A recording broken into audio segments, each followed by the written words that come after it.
Congressman Ron Paul, candidate for president from Texas here, and making one of his many frequent visits here with us on the Mike Church Show here on Sirius and XM.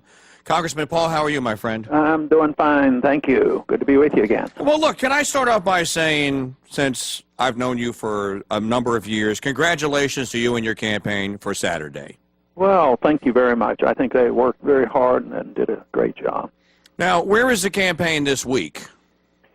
I'll be leaving tomorrow for New Hampshire. I'll be there for 3 days, and we're opening up our office up there in Concord. So we'll be very busy, and then I think I have a stop in Florida on my way home. Okay, fantastic. Now, let's talk about what's transpired in the last 72 hours since the Iowa straw poll. What is your take on, and I saw you were interviewed by Roger Simon at the Politico, so I know a little bit about what you thought about this, but what's your take on the television news media's exclusion of your campaign? Because it's not just you. There are thousands of people that are working on your campaign, folks like me and Tom Woods and others that support you. We've all been excluded from the top tier. What is your take on that?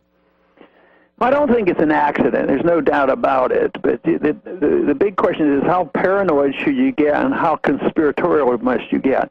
And it really opens up the door for that kind of thing. But the best way I can judge, I think the best explanation is that they don't want to give us any credit because they're intimidated, they're frightened. What if our views actually prevailed? What if freedom won out? And what if our foreign policy won out? Who would suffer? You know, both Democrats and Republicans and all the special interests. What would happen if we really get moving, and I think we are, on the monetary issue? How many interests are being served by the fiat standard, the bankers and the corporations and the politicians and the government? There's no way that they want that. They could tolerate me to a degree, but now if this would have been the event that put me top tier, credible candidate, you know, really up there, that would have been very, very threatening to the establishment. So they had to make sure that we didn't seem to be moving in the top tier. But, you know, if we're truly in the top tier, no matter what they do and say won't change it. We just have to work a little harder. So just to sum that up then, the establishment is afraid of limited government and the Constitution then, right? I think so. I think they want, they're authoritarians, and that's the opposite of what we believe. They believe the elite have to tell the others what to do, and they actually believe this. I've talked to other members, you know, from the left and on the right. They actually believe that you can't trust people to make their own decisions because they might mess up. But they never question it. They never ask the question, what happens when they mess up and tell us how to run our lives and spend our money, how bad it is. It's always that there's always somebody, and there's some truth to that. You know, if you have perfect freedom, people are going to mess up. They're going to mess up their lives, but they have to be responsible for it. But when the politicians do it, you know, that is really, really bad. And yet they believe it's, I mean, I think they do a little rationalization. A lot of them are very sincere. I want to help the little people, and they don't know what to do, and they won't know how to pick their food if we don't tell them what to do, and they don't know how to pick nutritional products. And just think if they were allowed to drink raw milk, you know, they really believe that stuff. Others are authoritarians because, you know, the money issue, they make more money over it. It may be that there are some people who want to control your nutritional products, but there's also drug companies that would like to control all products and all vitamins. So, and they come together just as coalitions come together to support war. You know, the wars in the Middle East aren't supported just by one faction. It comes together. It's oil and religious beliefs and 9/11 and neoconservatism, and they come together. So it's not only just one group of people who we have to answer to.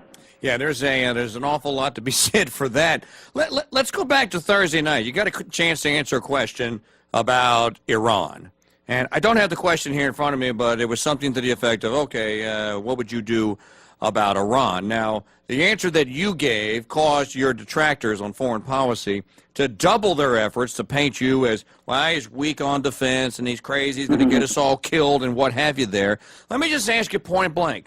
Is there anything that you said Thursday night that you'd either, one, like to clarify, or two, let me give you the chance to flesh it out more, would you like to add to your answer, and you're not under pressure to do it in 60 seconds? Well, no, I wouldn't change anything. It's been a while since I've changed. I would try to modify and improve my answers. And, of course, one time it was a 30-second answer, another time it was 60 seconds. So there is a limit. And I follow, in general principle, the non-interventionist philosophy, and that is something that the Constitution tells us to, because it doesn't give us the authority to nation build. So I'm a non-interventionist. I believe that you should be as neutral with countries as possible, be as friends with all countries as possible, and to have trade with countries, and that would be the most likely path to peace. And I sincerely believe this.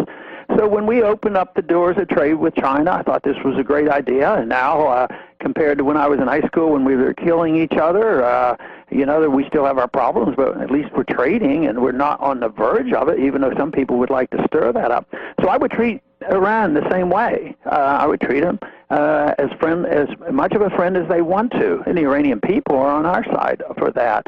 So I would treat them like we treated the Soviets when they had 30,000 missiles. I would not entertain the thought of going to war because they might be working on a bomb. I mean, this is preposterous. Our own CIA agents say they probably are not. Even the United Nations inspectors do not make that claim. But I also argue that wouldn't that be logical if we were the Iranians and about 6 countries surrounding them all had nuclear weapons? Maybe they'd gain a little respect, if they had one too. But back to the general philosophy of non-intervention, and that if we think that somebody's getting ready to do something, that we have to start the war. This is the Bush policy doctrine of preemptive war, to go in and start the war because someday they might want to attack us. I think that is such a dangerous attitude. Now, one of the things that that also comes up in these conversations, and I have to deal with on radio show every day here, where people say, yeah, but he's still weak on defense. And I say, but wait a minute. I said, the Constitution of the United States was written almost, and if you read the Federalist, if you believe what the Federalist said, almost explicitly to grant the general government, as they would have called it, the ability to bring 13 then colonies as states together so they could defend themselves. You telling me that you believe that Ron Paul, Congressman Paul, or President Paul, that if the Congress presented him with a clear-cut case, and look, these people have declared war on us, and so here we have declared war, and he would veto that, and he wouldn't act as commander-in-chief? Your response to that? Well, I think you're absolutely right. And I think one of the problems on this little debate that you have to deal with every day, in a way it's semantics, because they want to equate military spending with defense, and I think that is wrong. All the spending overseas, has it made us safer? No, it's made it more difficult for us to defend ourselves. We become more vulnerable. We lose our troops. We're bankrupting our country. So that's not very good defense. I think militarism is one thing. Defense is something else. I think if we had a policy that was more directed to defending this country, there's nothing wrong with having, militias and the guards and the states having troops and a national military under today's circumstances. I think that is fine, but to go and use this all the time to dictate to the world, to be the world policeman and tell everybody who they ought to have as their leaders and get involved in every fight, that has nothing to do with defense. Matter of fact, I think it's the absolute opposite of defense, and I don't know how anybody can argue that if you don't support these expenditures, you're not for it. I think the best thing to use, Mike, on this is if this is the case and we're not defending the military, why is it that our campaign gets more money than all the other campaigns put together from the military? I think that's pretty astounding, and I think that sends a powerful message. Now, Congressman Paul, you also are the only member of the Republican field that I'm aware of that ever actually served active duty. I mean, you actually had to put a uniform on. Do you get invited to speak at AMVETS or VFW or American Legion, any of these events? Is there any acknowledgement out there besides the campaign contributions that, hey, Ron Paul's one of us, he did serve with us? Oh, well, obviously in my district, it's a very, very strong relationship with all the veterans, and I talk about, the foreign policy and not going to war. This whole idea that they think anybody that's ever had a uniform wants to go to war. Most of them just want the war to end. Right. So I don't think that's, I think there will be a group, and maybe I think there's already a group, Veterans for Ron Paul, and it'll probably be a very big group before it's all over. Are there any estimates out there on how much the United States could save by bringing the troops home? I'm going to take a list off here for you. From Germany, Japan, Italy, South Korea, Guam. You probably have about 131 more examples you could throw in there. Do we know, has anyone studied this? Do we know how much could be saved by ending the occupation that started during World War II? Well, we haven't. We've made some attempts. It's not all that easy because let's say the troops come home from Japan. Do you lay them off right away and kick them out of the military? Probably not. I mean, I think the most economic benefit would be just bring home all those troops, keep paying them, and at least that money would be spent here, so there would be some immediate economic benefit. So it means, whether it's 1 year or 10 years, but it has to be into the hundreds of billions of dollars. There is no way that you need to spend this much money around the world. But I do not have a precise number. Now, the one individual from the other side of the aisle that I've worked with, because he too would like to stop, and he calls it, and this is from Barney Frank, he says, why should we be subsidizing the economy of Germany? So I think he has it right there. So he wants to bring them all home from Germany. And we have a few figures there, but it's a lot of money, but I can't name how much for each country. It is interesting that the co-author of the monster that is Dodd-Frank Yeah. is also a proponent of non-interventionism, isn't it? Yeah, but this is also recognizing that it's also the opportunity, because people say, well, we always have to compromise and sell out our views. I think we should stick to our views and work with other people from other factions. So what other Republican can work with a Barney Frank, on some of these issues to cut spending?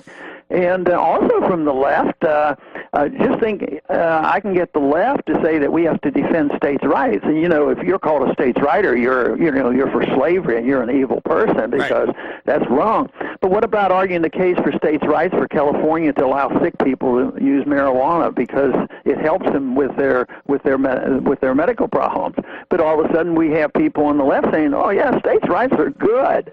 So these are the kind of coalitions that we should work with and bring people together, because unfortunately freedom is sort of chopped up into pieces, and we need to put it back together again. You started your Iowa straw poll speech, and by the way, nice job. I thoroughly enjoyed that. With a moving defense, or what I would say is a moving defense, and you look to me to be very animated about this, of your pro-life position, how you came to be pro-life and vehemently pro-life, and you said, please indulge me while I tell a short story here. Was this done, did you start your speech in Iowa with this because you were being asked about it more often and you thought it needed clarity, or is it just something that you thought needed to be said? Well, it crossed my mind that I thought it was a fantastic time to reach both groups of people, those who are pro-life, and I knew there were a lot in pro-life, but the real message there wasn't just to come across in a view for the polling coming up, as much as to try to get people who are strongly pro-life, because the whole point of that story was, if you're truly pro-life, you wouldn't protect that the life when it's young, but you would also work very hard to protect that life when he or she is 18, and not